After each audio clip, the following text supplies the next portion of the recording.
Hey guys, JPMX21 here. Welcome back to another one of our WWE pay-per-views, previews / reviews. And this time we are doing the WWE review of Hell in a Cell. And yes, I know I'm a bit late. It feels like Hell in a Cell was ages ago when it was just this Sunday. But it does feel like Hell in a Cell was ages ago. But yeah, I'm a bit late because I've been kind of busy and life stuff. It's kind of important, so yeah. And so don't blame me. I remember the big spots of the show and all that stuff, but don't blame me if I don't recall one thing or another. If one thing is wrong, if one thing that I say is wrong or it's not the right thing, don't quote me on that. I'm sorry if I don't recall that. But Hell in a Cell was a very good show. Was a good show. First of all, I think the best decision of the night was making the triple main event, making one opening up the show, the second in the middle, and the third the main event, of course. But I think that was absolutely the best idea, the first good idea that WWE had for this pay-per-view. But we're gonna start off. Like usual, gonna go through all of the matches and I'll give it a rating from 0 to 5. There's not zeros. The lowest here is a 2.5. But there's not too many high. I mean, there's highs, of course, but we'll talk about when you get to it. When you get to them. So first off, we have some cruiserweight action on the kickoff show. It was the kickoff show. We had some cruiserweight action with the cruiserweights. We have the team of Cedric Alexander, Lince Dorado, and Sin Cara against Tony Nese, Drew Gulak, and Tony. No, he's not Tony. Araya. Davari? I don't know what his first name is. It's Davari. I know he's Davari. Some of these cruiserweights are just irrelevant as hell, and one that I really liked was Noam Dar, and Noam Dar hasn't even been shown yet. Is he injured or something? I don't know, but still, for opening for the kickoff show, it was good. It was very good. The crowd was really into the match because some flippy stuff. That's what the cruiserweights are supposed to do, but my concern, I love that triple that when Cedric Alexander, Lince Dorado, and Sin Cara flew. When it's a very good spot, and I don't know who got the pin. I think it was Cedric Alexander that got the pin. But yeah, the babyface team of Cedric Alexander, Lince Dorado, and Sin Cara won. But my concern with this is that there is no building towards the cruiserweights except the title. For the cruiserweights, there's the title and there's nothing else. At least for the women, we have the title and another rivalry, even though the rivalry was kind of the meh. But yeah, it's kind of meh. It's meh. Why are the cruiserweights thrown together in a tag team match? Every single week on Monday Night Raw, they get thrown together in a they get thrown together in a 6-man tag team match, a tag team match, whatever. They just get thrown together and waiting for an opportunity to get a chance at the cruiserweight title and to get a storyline. That's basically what it is. WWE doesn't know what they're doing to the cruiserweight division, with the exception of the title. That's my concern. But for a match itself, I think it was a very good match. But for the build-up and all that stuff, I mean, yes, it's the kickoff show, but still, I'm going to give it a 3. It was very good action. It had very good action, but I'm going to give it a 3. So, that was the first thing, the first match on the card with the kickoff show. But now we enter the main show when we have the first match of the night. We have inside Hell in a Cell, the first main event. Main event for me is just the last match, even though I consider the main event of No Mercy the main event that opened the show. Either way, still, we have Roman Reigns defending his United States title against Rusev inside Hell in a Cell. And the match was really good. The match was really good. It was the longest match of the night, I'm pretty sure. Don't quote me on that, but it was the longest match. It was not the best match, in my opinion, but it was very decent, very decent. I like the fact. I saw a lot of people pointing this out on some other reviews and all, but I liked where they used different weapons throughout the Hell in a Cell matches. When we have here in Roman Reigns versus Rusev, they used wait, what did? Oh, sorry, I just hit the mic. What did they use? They used the steps, and they used did they use tables? Did they use tables?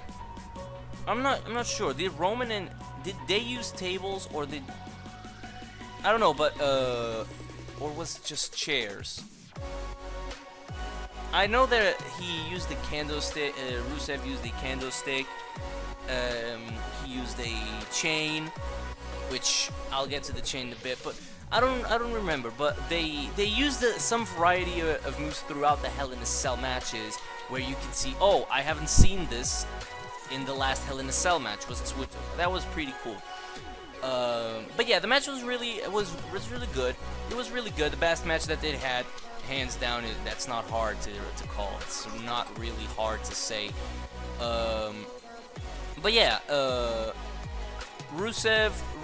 The match ended when Rusev was locking the Accolade on the stairs, with a chain to Roman's mouth, and out comes Super Roman Reigns, getting out of it and making a Samoan drop to the steps, and then he went for a spear. 1, 2, 3. Roman Reigns retains the United States Championship, which was a very understandable decision. Of course, he just won the title at Clash of Champions. They were not taking it from him.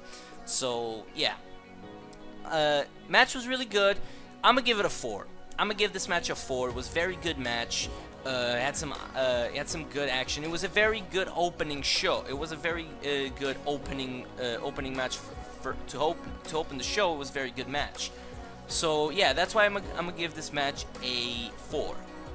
Moving on to the next match on the card, we have the worst match of the card. We have Bayley versus Dana Brooke, and I said that the lowest that I'm giving the matches was a 2.5, which is the one that this match got, because this was the worst match of the night, and it's getting a 2.5. Not really gonna talk too much about this match because it had nothing. It had nothing good. Bayley won. That's the only good thing. The only good thing is that Bayley won. She looked like the underdog throughout the match. Dana Brooke did everything and all, but at least Bayley won. So that's why this match doesn't get any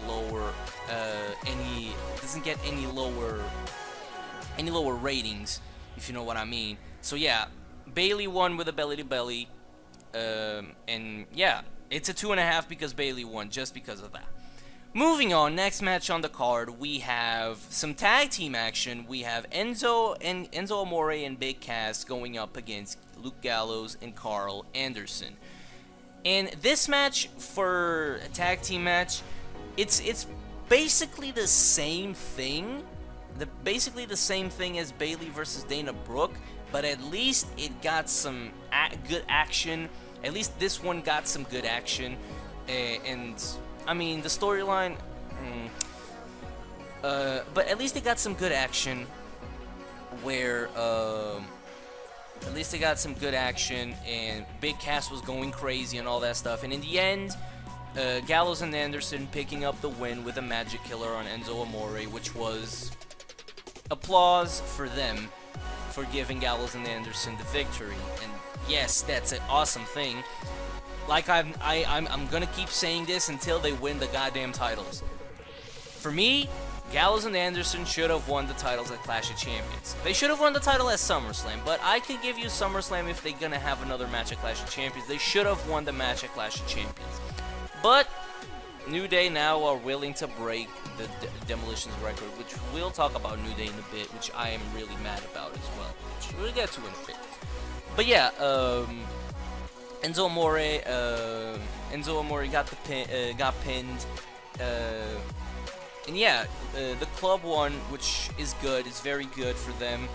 But on the next night on Raw, a trick or street fight, and I told I think it was Ross from What Culture. He said that the club gets one step to the front and then it gets 2 steps backwards. It's basically what WWE is booking them like. They win the match at Hell in a Cell, one step to the front, and then they lose again, and there he goes, another step backward, 2 steps backwards. I really hope they win the titles at the end of this year. I hope they New Day is of course going to break the record. That is the thing, but I hope they win the titles at Roadblock, because I believe that is the pay-per-view when. I don't know where the pay-per-view is, when the pay-per-view is, but I told you that I think New Day are gonna break Demolition's record and then lose the titles immediately. That's my thing. But we'll get to the New Day in a bit. For this match, I'm gonna give it a 3. Give it a 3. At least the club won. And we're not talking about the booking decisions. We're talking about the match and the booking decisions before Hell in a Cell. At least the club won, got the victory, in which they deserved, and they really needed it. They needed it more, so yeah. Moving on to the next match on the card, we have the second of the 3 main events. We have a triple. Is it really a triple? No, we have the WWE Universal title on the line. We have Kevin Owens defending against Seth Rollins. This match, wrestling-wise, it was the best. It was the best match on the card, wrestling-wise. It was not the best match overall, in my opinion, but it was the best match wrestling-wise. It was not the best match like storytelling and all that stuff. It was not. But wrestling-wise, it was very good. We all know what Rollins is capable of. We all know what Owens is capable of. So these two together, they put out in a hell of a show. Jericho is more, it looks like the whole goddamn show is more about Chris Jericho than is about Kevin Owens. And that's when you're gonna see the breaks. When Kevin Owens starts saying to Chris Jericho, when Kevin Owens turns on Chris Jericho and says, "This is about me. This should be about me, not about you." Because if you guys look at Monday Night Raw, he got a goddamn list over. He got it over. He got the gift of Jericho over. He even got like last Raw after Hell in a Cell. He got the key of Jericho. Lock it in, man. I was laughing at that, even though it was kind of cliche. And yeah, oh, the gift of Jericho, the key of Jericho, and all that stuff. But he can put everything over. He is absolutely amazing. And yes, it was predictable as hell that Chris Jericho was going to come out. And I knew when Kevin Owens picked up the fire extinguisher, I knew that he was going to come out, that Jericho was going to come out, lock himself inside the cell. And at that point, we all knew that Seth Rollins didn't have a goddamn chance. But still, Seth Rollins still looked like a strong babyface that he is.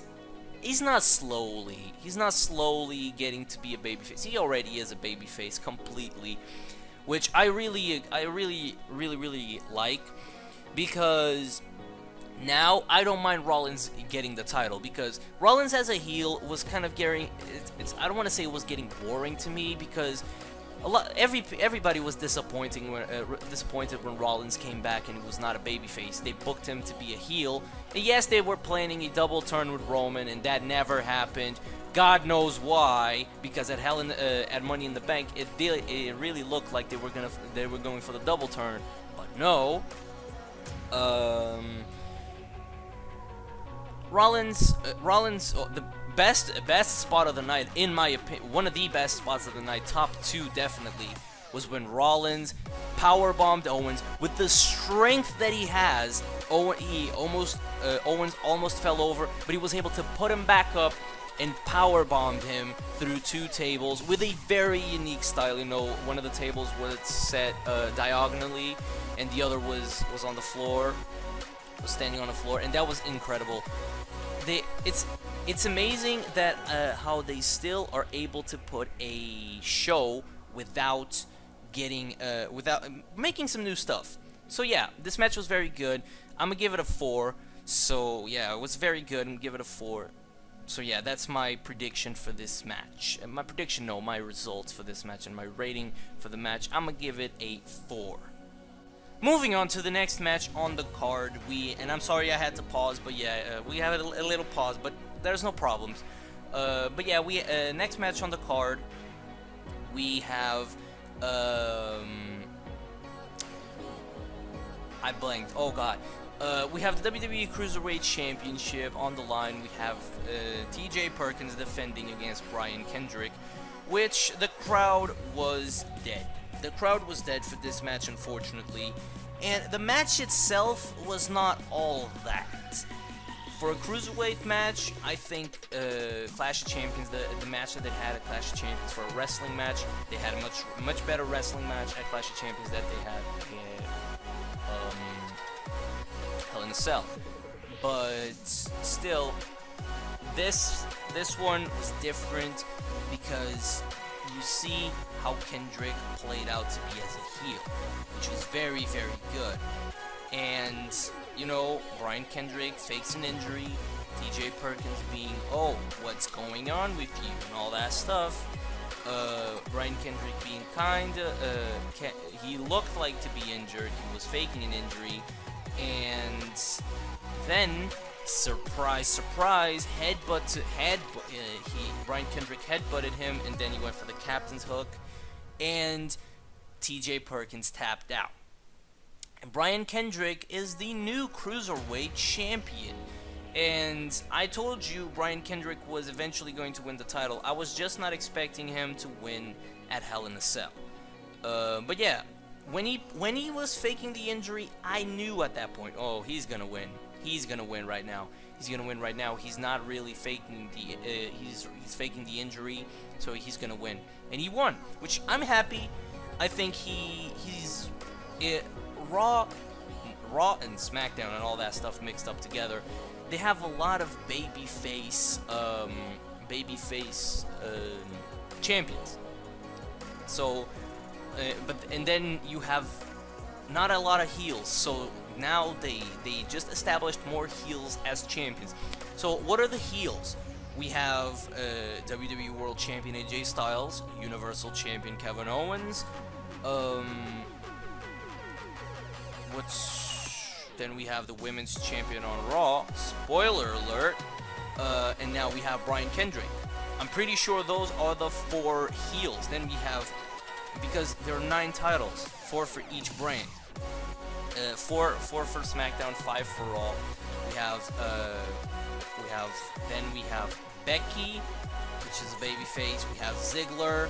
We have Roman. We have New Day. We have Heath Slater and Rhino. That's it.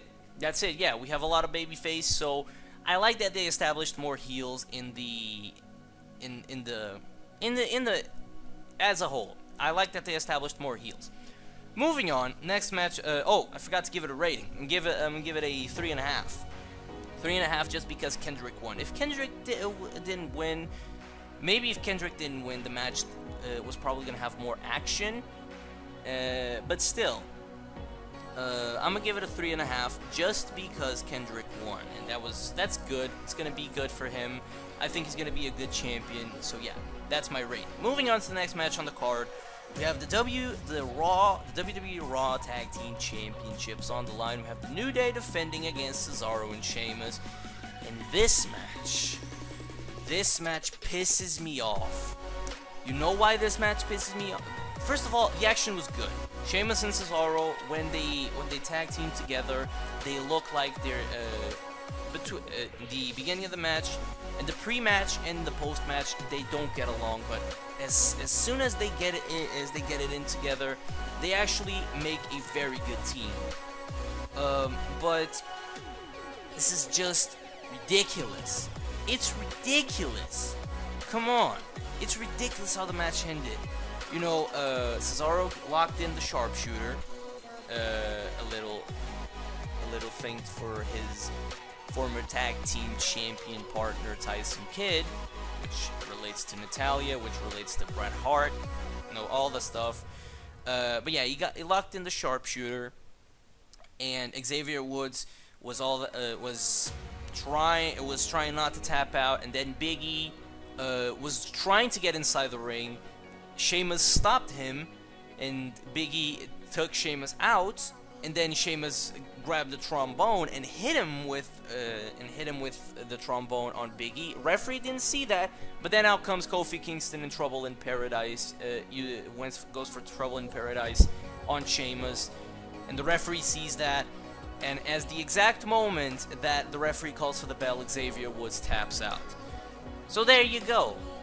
Are we really supposed to think that the New Days are baby faces when they win the tag team champion, when they retain the titles by disqualification, or should I say they retain the titles by losing the matches by disqualification?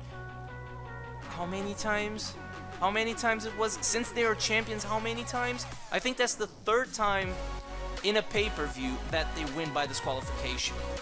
It was against the Dudley Boys, but that's understanding. They were heels back in the day. I think it wasn't on Hell in a Cell, was it? No, it was Night of Champions. I don't recall. But they won against the Dudley Boys by disqualification, which is understandable because they were heels. Then they beat the Club when Big E interferes. They lose against the Club, but they retain the titles by disqualification. Then this. I am getting sick and tired of this reign getting this. Please at least make them look strong. Don't make them look like, oh, things happened, they just get disqualified. Oh, but they still retain the titles. You know what? Make every single title defense for them. Make them if they lose by disqualification, they lose the titles. Book that. Please book that. As a match of a whole, the match was really good. I liked Sheamus and Cesaro as a tag team. I liked them, but it's not gonna last too long. They're not winning the titles. I don't think they're winning the titles, but still, the rating is a 3. I would give it a 3.5 because the match was getting really intense and all that stuff. I would give a 3.5 if Cesaro and Sheamus would have won. But how the match ended, I'm gonna give it a 3, and I am being a good person by giving it a 3. Now, moving on to the next match on the card, and the last match on the card, we have the main event of the evening. We have the Raw Women's Championship on the line. We have Sasha Banks defending against Charlotte Flair. It's now Charlotte Flair inside Hell in a Cell. And this was the best match on the card, not because of the wrestling. The wrestling was good, but just the story and how the women, Charlotte and Sasha just raised the stakes too high. To be honest, in my opinion, at TLC, Becky should defend the title. Because, let's be honest, Becky is going to retain the title next week on SmackDown against Alexa. Let's be honest about that. Becky should defend the title in a TLC match. She should. Or a ladder match, whatever. Or a tables match. Or, please don't make it a chairs match, please no. But yeah. But this match rose the bar for women's wrestling. Like the WrestleMania triple threat, this one also raised the bar for women's wrestling, because to be honest, I don't remember seeing women hitting one another with chairs.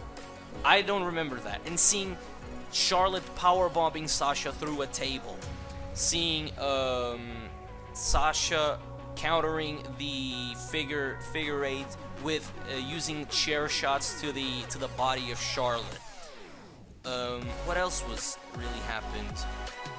Seeing the monkey flip that Charlotte did to the cell, that was absolutely incredible, and it was a very good match. It was a very good match. It was not the best wrestling match on the card, but still, how the women rose the stakes.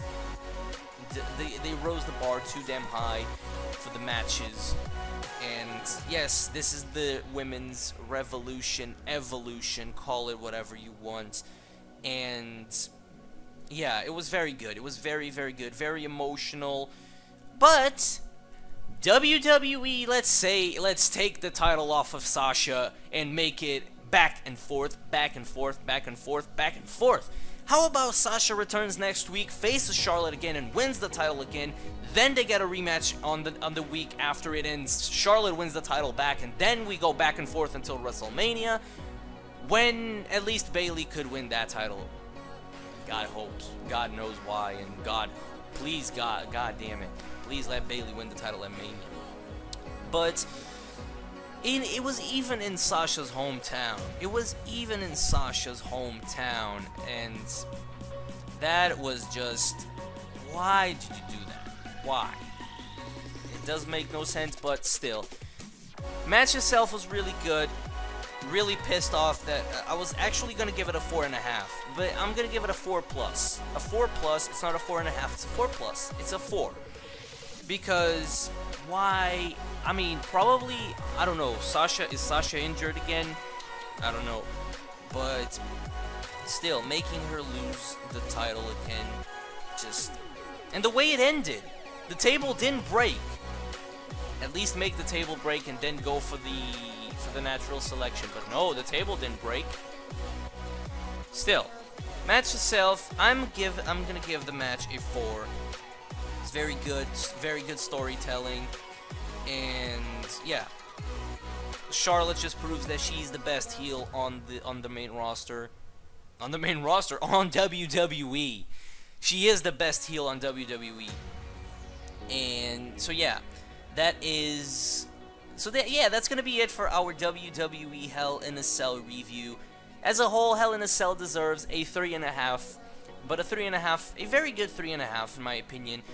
And even though I really like SmackDown more than I like Raw, I have to say that for October's pay-per-view, No Mercy and Hell in a Cell, I have to give Hell in a Cell the W for October pay-per-view. I have to give Hell in a Cell the victory. So yeah, it's a 3.5 for the show as a whole, and I think it was a very good show. So that's gonna be it for our WWE Hell in a Cell review.